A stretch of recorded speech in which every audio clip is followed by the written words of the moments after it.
what they need to start their own recovery podcast. Mm-hmm. And if you're interested, keep listening. We'll give the details soon. And don't run out and buy a microphone or do anything like that. Don't do anything crazy just yet. It'll be very simple as how you're going to submit like a demo for it. Mm-hmm. And then we'll have other people come join us under our umbrella. Yeah. That's awesome. That's huge. Yeah. And Jesus. You just had an invitation out there for, do you want to start your own podcast? And yeah. I was just like, if you do, call, text or email. Just listen for details. Now he's stringing you along. Yeah. Well, I got to put it together, man. Jesus, when he talks to me, it's like, I had a hard time even saying it right there. Right. But that's the premise, the 217 Recovery Podcast Network. And yeah, don't go buy microphones, stuff like that, But just listen. And I'll have at first I was going to do a recorded promo. And I realized this isn't radio. And it would probably be better to have a video promo. Mm-hmm. So until I put that together. But, this is like stuff that we're talking about 2021 probably. Mm-hmm. The holidays coming up. I mean, we'll probably get the promo done and start soliciting for people. But it'll be something that starts next year for sure. So don't kind of start freaking out either. And, maybe listen to some other podcasts. There was one that we were listening to this morning. It wasn't bad. It just wasn't, I don't know. I'm sure some people enjoy it. But what was it called? The podcast? I don't even remember. Survey. Podcast Survey? Mm-hmm. Or the Recovery Survey Podcast. Mm-hmm. That's what it was. Yeah, check that out. He was a bit monotone for me. And it just seems like he had a bunch of people that, it was like a speaker meeting almost. Yeah. And I have people on from time to time, but I don't think that's really like a speaker meeting. Yeah. It's more like me just shooting the BS with somebody. It's like when it's like going to class and your professor's all wah, wah, wah, wah, wah. And it's like not what he's saying, but it just makes you fall asleep. Yeah, you didn't care for that one. No, I didn't. I'm not going to lie. Part of the program. I didn't like it. It's like if I can't keep, interest with, someone's like voice, if there's zero intonation and it sounds like they don't care what they're talking about, and it sounds like it's something that they've said 85,000 times and they're just repeating themselves. It's kind of like it loses its luster. Yeah. You don't got me there. And I'm sure people don't like us too. Yeah, I'm sure. And that's fine. Yeah. And that's the beauty of it. They don't have to listen. But other people really do like us, and they kind of relate to us and the things that we talk about, and sometimes we get silly, and they like that too. So sometimes they don't like it. Mm-hmm. Sometimes they do. And again, this is something I'm doing for fun. So if you think it would be fun, but just keep in mind, though, it's a huge commitment. Marnie will tell you that. I mean, Laura was like, Marnie, you should start a women's podcast. I'm like, both of you should do it together. And you're like, I'm just not ready to commit to that. Yeah. And that was the honest answer, because you could have been like, yeah, honey, But you're like, no. And that's part of you in recovery as well, because the old you might have been like, okay, I'll do it just because it's going to make you happy and you asked me to. Yeah.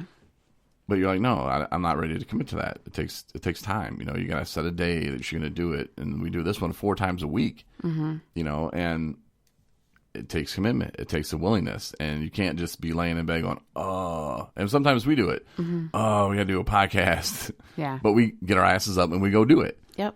And the blog, I didn't do one last week because of that same thing. I was just sitting there and I was like, I think I had a rough day or week, or I don't remember. I'll blame it on something, excuses. But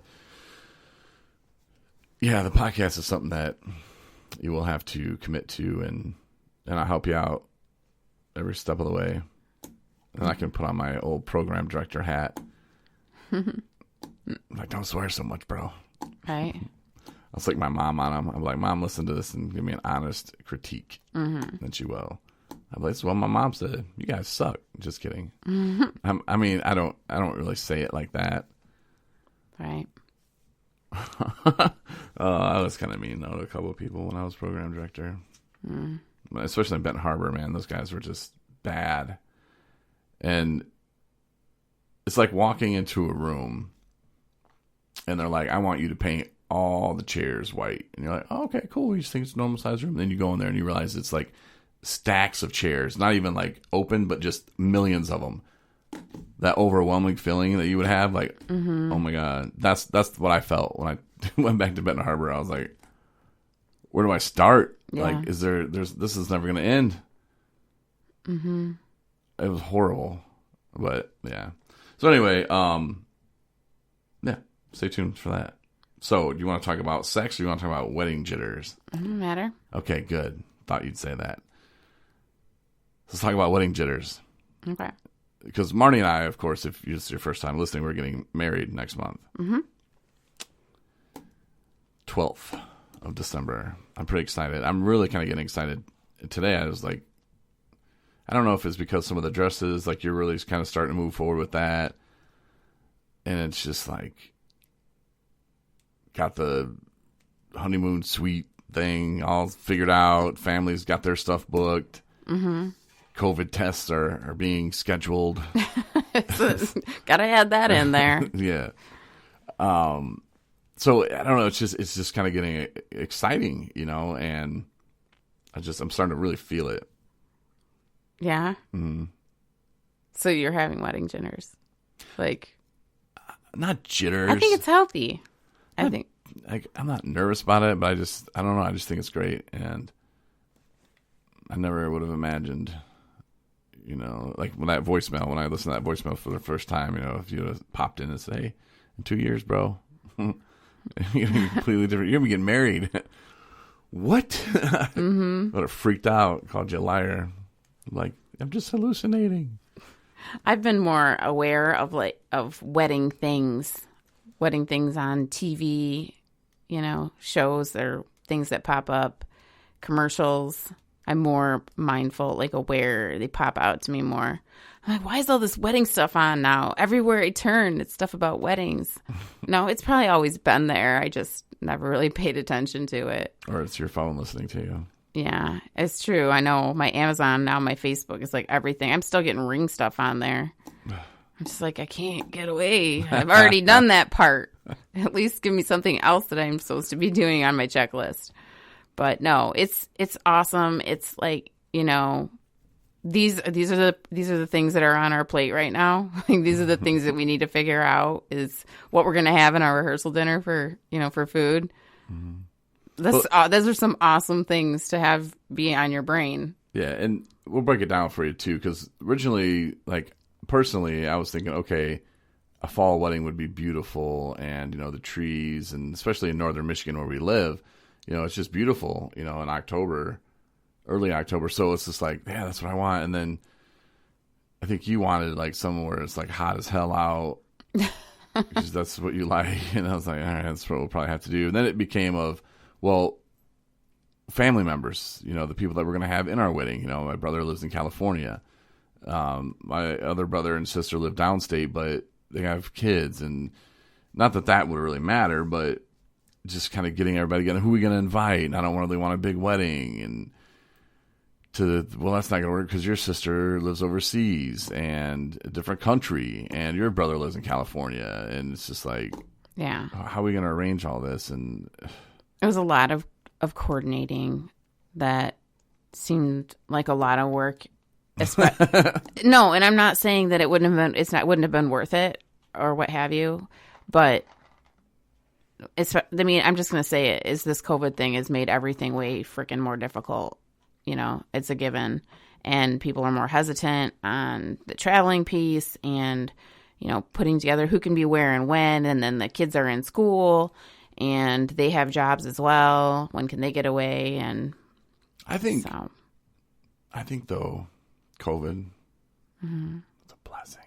For this, yeah. not for the people who've lost people who've got COVID. And I'm not saying that as a right. lesson, but I'm just saying because that was going to be a lot of work, putting on a wedding, and people are probably like, oh, I got married, it was such a pain in the ass, and if I had to do it over again, because Marnie and I'm just having my mother and stepfather. Mm-hmm. You're having your dad, plus one, yep. and your mother, and that. Mm-hmm.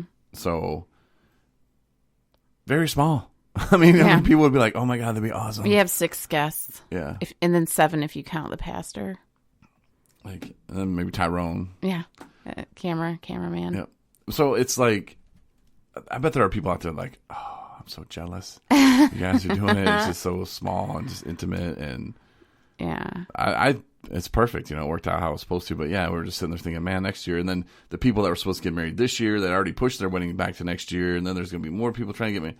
Oh, I've heard horror stories about cancellations of venues and losing their refunds or deposits rather, and you got to reschedule something, and everybody's always, oh man, no thank you.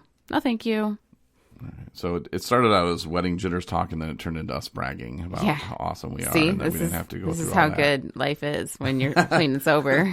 We have high class problems. Yeah. But we could have looked at it like, oh, stupid COVID, and, oh, I'm not going to have my big wedding. Nah.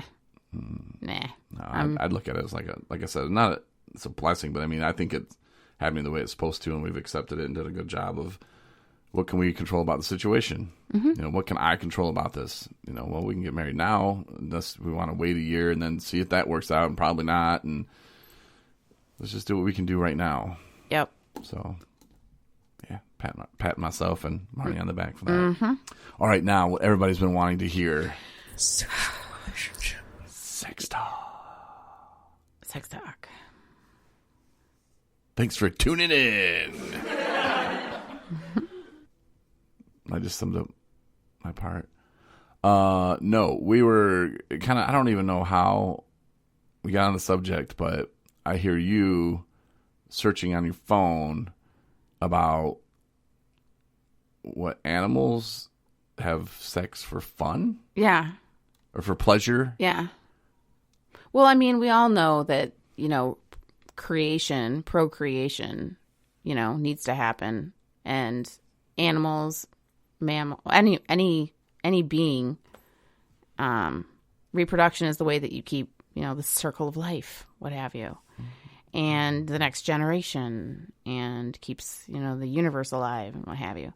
So that's just a, you know, biological evolutionary piece that's what sex is created for, is for, right? So it's pretty that's much its purpose. It's pretty much saying God saying that he did not have faith in humans to do this thing unless it felt good. That could be said. That could be true. I mean, why wouldn't? Back to why we use drugs. Makes us feel good. Right. Yeah. Good point. Exactly. You know, but no, and that just kind of turned into us having a conversation about, you know, well, animals only then, you know, have sex with in mind that they're, you know, mating to create, you know, to procreate. And I was like, I don't think that's the case. I think that there are some animals that do. And thank you, Google. Well, there are. Wasn't it first you just said humans, pigs, and dolphins? No, I knew like rats and monkeys. Dogs, though. Dogs. Always trying to hump somebody's leg. Mammals. Yeah, lots of mammals. Not so much like insects and things like that, but fruit bats, believe it or not. Fruit bats are into oral. I don't know why that popped up on my phone, but... Huh. Lions, cheetahs, hyenas. You know. Like, well, hold on. I'm going to go back to the fruit bat thing. What? Because there's a job out there that I'm just not getting paid to do. So there's a guy sitting in like a room somewhere with a little microscope or a little whatever it's called. And he's watching. They're probably like nature scientists of some sort. So he's just sitting there watching these fruit bats. I guess so. And he's like, whoa, that looks. And he's like taking notes. Fruit bat 1, giving oral to fruit bat 2. Oh, I was thinking you were saying gnats. Fruit bats. Bats. Okay, way different. That is a picture. Huh. Okay. Anyway, I just gave him my phone. That's the article that I was looking at right before we started the podcast. And short-nosed fruit bats Oral sex is thought to help increase the likelihood of fertilization. So, it's all piece of the whole. So, there's a